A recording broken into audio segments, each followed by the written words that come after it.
باللہ من الشیطان الرجیم بسم اللہ الرحمن الرحیم۔ زمانہ غیبت کبریٰ میں مومنین کے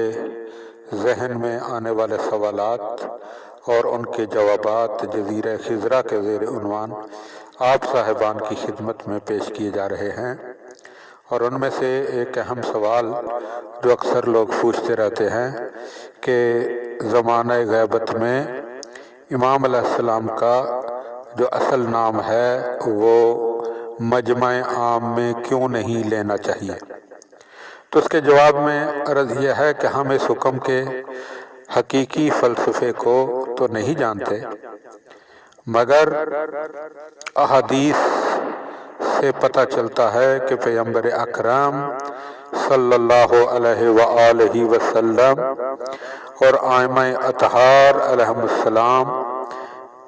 آن جناب کے احترام کے اس قدر قائل ہیں کہ آپ کا اسم خاص لینا خلاف احترام سمجھتے ہیں۔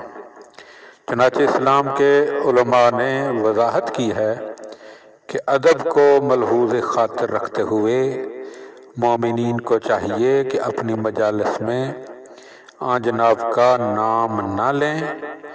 بلکہ القاب سے اس ہستی کو یاد کیا جائے۔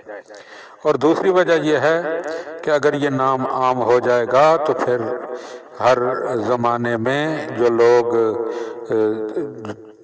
چالاک ہیں اور دنیا دار ہیں، ممکن ہے کہ کوئی بدبخت امام کا نام لے کر دعوی امامت کر بیٹھے اور کئی لوگوں کو گمراہ کر دے۔ شاید اس کی ایک وجہ بھی ہو، اور تیسری وجہ وہ تقیہ بھی ہے کہ جس میں امام کے نام کو مخفی رکھا گیا تاکہ دشمن تک یہ نام نہ پہنچے۔ تو آپ کے جو مشہور القاب ہیں، انسان کو چاہیے کہ انہی ناموں سے امام علیہ السلام کو پکارے، جیسے بقیت اللہ، حجت اللہ، مہدی المنتظر، صاحب الامر، صاحب العصر، صاحب الزمان علیہ الصلاۃ والسلام۔ اللہم صلی علی محمد و آل محمد